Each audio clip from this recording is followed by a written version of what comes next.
Ribuan langkah kau tapaki, pelosok negeri kau sambangi. Ribuan langkah kau tapaki, pelosok negeri kau sambangi. Tanpa kenal lelah jemu, sampaikan firman Tuhanmu. Tanpa kenal lelah jemu, sampaikan firman Tuhanmu.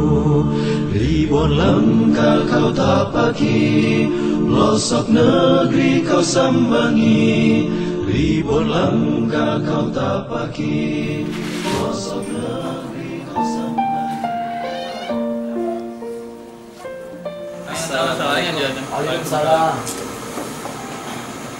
Apa kabarnya semuanya? Baik. Dulu kan? Iya.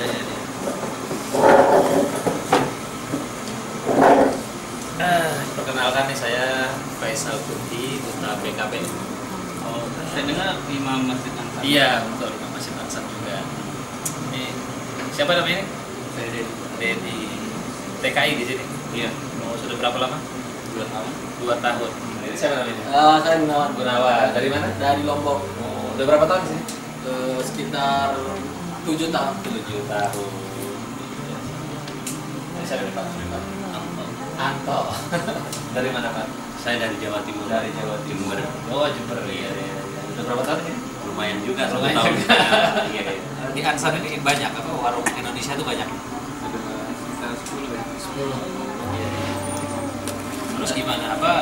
Apakah restoran-restoran di sini tuh sudah halal semua atau gimana? Nah, tadi lagi kita bahas. Coba tadi ada pertanyaan. Makanan halal itu sih kayak gimana sih? Masa babi doang yang haram gitu. Yang halal-halal itu kan kita nggak tahu gimana sih makanan untuk jadi halal itu gimana? Kan kita lagi kebingungan, Iya. lagi bingung nanya. Kebetulan Ustadz datang, jadinya gimana? Coba tolong kalau bisa dijelaskan. Kan? Iya. Ya, alhamdulillah.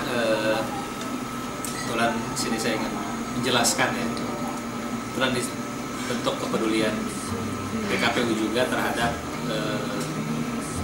kaum muslimin ya, khususnya masyarakat Indonesia yang ada di Ansar dan umumnya di Korea Selatan. Nah, di sini saya ingin menjelaskan tentang konsep halal dan haram dalam Islam. Kenapa sih kita perlu memperhatikan halal dan haram dalam Islam? Allah Subhanahu wa taala berfirman tentang makanan haram. Hurrimat alaikumul maitatu waddamu walahmul khinzir wa ma uhilla li ghairillah. Diharamkan bagi kamu bangkai. Hurrimat alaikumul maitatu, bangkai. Jadi yang pertama yang diharapkan itu bangkai. Apa yang disebut dengan bangkai? Yang disebut dengan bangkai adalah ketika hewan itu tidak disembelih menurut syariat Islam, ya, yang disembelih dengan mengucapkan bismillah dan disembelihnya itu di kerongkongan gitu ya. Ketika tidak disembelih dengan sesuai dengan syariat Islam, maka itu adalah haram walaupun sebelumnya halal. Misalnya ayam kan tadinya halal nih kan. Terus apalagi sapi itu kan halal. Tapi karena disembelihnya tidak sesuai dengan syariat Islam, maka itu haram. Bolong haram. Ya. Ada bangkai yang dibolehkan, ada. Ya. Bangkai yang dibolehkan adalah kata Rasulullah, uhillat lana al-maitatan. Dihalalkan bagi kita 2 bangkai. Yang pertama adalah as-samak, ikan. Yang kedua adalah al-jarad, belalang. Nah, kalau ini nggak perlu disembelih. Jadi kalau seafood, ya, itu halal. Wa tahuru ma'uhu, kata Nabi, wal hillu maitatu. Laut itu bersih airnya dan halal bangkai. Dan yang kedua apa lagi? Waddam, haram darah. Kita nggak boleh makan darah. Soalnya darah dibekuin, ya kan? Mungkin kayak jadi hati, seperti jadi hati gitu kan? Itu juga nggak boleh kita konsumsi. Kenapa nggak boleh? Ya tentunya karena ketika kita memakan makanan haram itu akan punya dampak buruk terhadap tubuh kita, karena darah itu kan penyakit. Ada darah yang dibolehkan, hillat lana al-maitatani waddamani.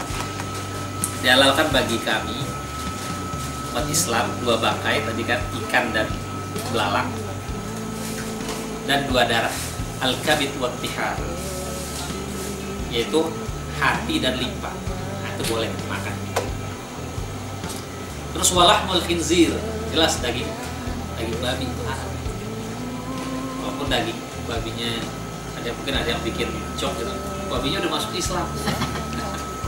Itu tetap haram namanya babi. Lahmul khinzir, daging babi. Kalau kulitnya bagaimana? Kulitnya tetap haram. Bulunya bagaimana? Haram tetap. Disebut daging, maksudnya adalah keseluruhan. Ya, apapun bagian daripada babi itu tetap haram. Wa ma uhilla li ghairillah, apa-apa yang disembelih bukan untuk Allah. Misalnya untuk tumbal, untuk menguatkan bangunan, kita potong sapi nih, kita peruntukkan bukan untuk Allah Subhanahu wa taala, maka itu haram. Jadi dari penjelasan Ustaz tadi bisa disimpulkan nggak haram itu ada berapa macam? Ya, jadi dari kesimpulan tadi yang sudah saya sampaikan, maka haram itu ada 2 yang harus kita perhatikan. Pertama adalah haramun lidzati, haram karena zatnya. Zatnya memang haram. Seperti awalnya kan babi itu memang jelas secara zatnya haram. Darah kecuali yang dihalalkan. Dan ada juga haram karena caranya, ya, haram karena caranya. Ayam tadinya halal, tetapi karena cara menyembelihnya tidak sesuai dengan syariat Islam, maka dia jadi bangkai, nggak boleh kita makan. Sapi awal hukumnya halal, tapi karena cara menyembelihnya untuk tumbal atau tidak sesuai dengan syariat Islam, maka itu jadi haram. Ada lagi haram cara mendapatkannya. Ayam halal, tapi kalau boleh nyolong, gitu kan. Sapi halal, tapi kalau boleh nyolong jadi haram karena cara mendapatkannya. Dan setiap daging yang tumbuh dari yang haram, maka kata Rasulullah, kullu lahmin nabata minal haram fannaru aula. Setiap daging yang tumbuh dari yang haram, maka api neraka itu berhak bakar. Jadi selama ini bisa dikatakan makan bangkai dong berarti? Ya kalau memang kita nggak perhatikan, ya kita tidak memperhatikan caranya, maka berarti kita mengkonsumsi bangkai. Astagfirullahaladzim. Dan bisa di apa tadi kesimpulannya bisa api neraka halal. Iya. Jadi maka ini bisa diinformasikan nanti kepada teman-teman bahwa yang haram itu bukan cuma babi, tapi harus diperhatikan juga cara-cara penyembelihannya. Insya Allah apa yang Allah informasikan buat kita itu akan membawa keberkahan buat kita. Itu akan lebih sehat juga ketika kita memakan makanan yang halal. Apa sih pengaruh haram itu tadi Kalau kita makan haram ya, kenapa kita diperintahkan oleh Allah Subhanahu wa taala untuk memakan makanan yang halal?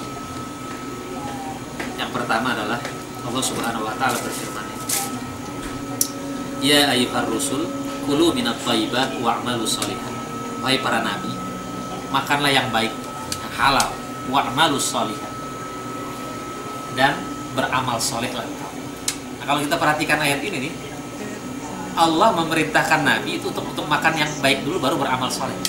Kesimpulannya apa? Makanan yang baik dan halal itu menjadi energi buat kita untuk bisa beramal soleh. Nah, kalau kita mengisi perut kita untuk makan makanan yang haram, untuk ke masjid itu berat, baca Quran berat. Kenapa?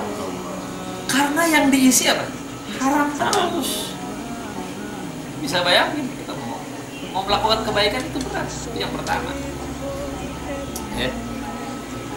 Yang kedua, seperti tadi saya sampaikan, kullu lahmin nabata minal haram fannaru aula bih. Setiap daging yang tumbuh daripada yang haram, maka api neraka itu berhak membakar. Nauzubillah min dzalik. Kemudian yang selanjutnya adalah ketika kita terus memakan makanan haram, doa-doa kita itu ditolak. Ya enggak? Harusnya gajian cepet karena makan haram, doanya ditolak. mundur. Nah, pernah pada suatu hari Abu Hurairah Abu Hurairah tuh salah seorang sahabat Nabi yang banyak menghafal hadis. Beliau minta kepada Nabi, ya Rasul, doakan saya menjadi orang yang selalu dikabulkan doanya. Apa kata Nabi? Atib tu'mataka tustajab da'watuka. Perbaiki cara makanmu, maka doamu nanti akan diijabah. Jadi makan yang baik membuka pintu langit. Kita makan makanan yang halal, itu akan memudahkan kita sendiri. Kebaikannya akan lari kepada kita sendiri. Itu. Yang ketiga pengaruhnya, ketika kita memakan makanan yang haram, itu secara akhlak kita juga nggak bagus. Coba lihat orang yang minum minuman keras, berantem dulu, ya kan? Nah, namanya khamr. Khamr itu artinya menutup. Kata Umar bin Khattab, kullu ma khamara al-khamr kullu ma khamara al-aql. Khamr itu adalah segala sesuatu yang menutup akal, itu disebut dengan khamr. Orang kalau sudah minum khamr tertutup akal, tidak terarah, ya kan? Karena minum khamr. Khamr itu dikit banyaknya tetap haram, walaupun nggak mabuk tetap haram. Ya, kullu ma askara kathiruhu faqaliluhu haram. Setiap yang memabukkan, banyak sedikitnya haram. Ya, saya sedikit aja. Jadi itu.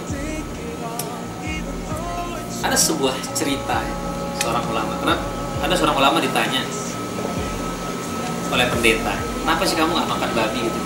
Maka ulama ini melihat bagaimana babi itu, salah satu perilaku yang buruk dari babi adalah babi itu tidak punya rasa cemburu kepada pasangan. Nah, dikhawatirkan ketika kita makan babi, kita juga nggak punya cemburu kepada istri kita. Maksudnya ya.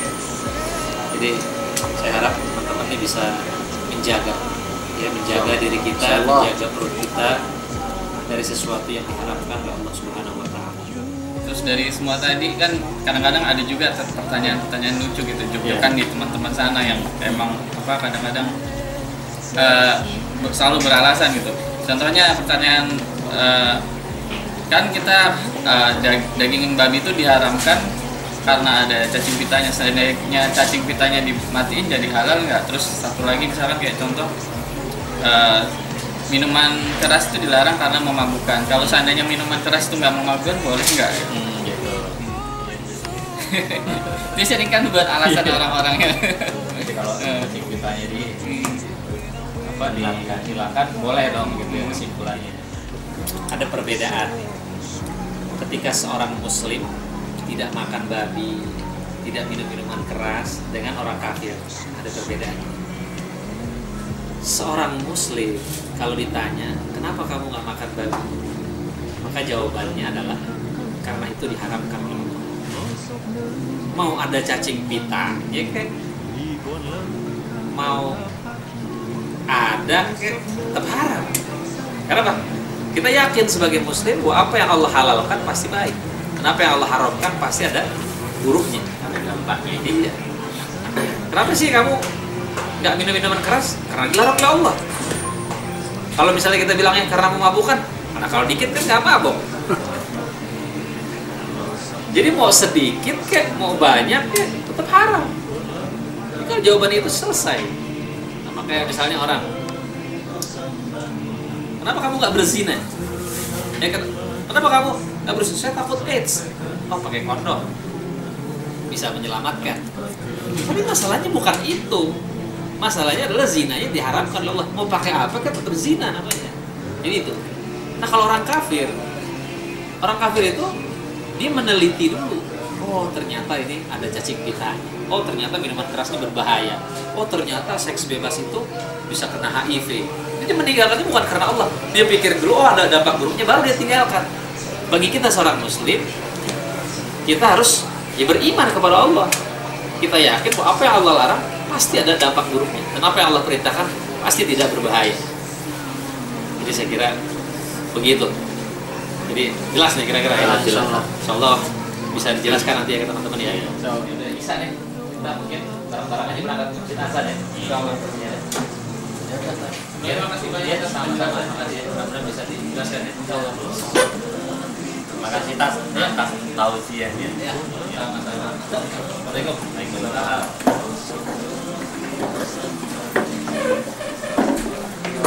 Adalah jemu, sampaikan firman Tuhanmu, tanpa kenal lelah jemu, sampaikan firman Tuhanmu.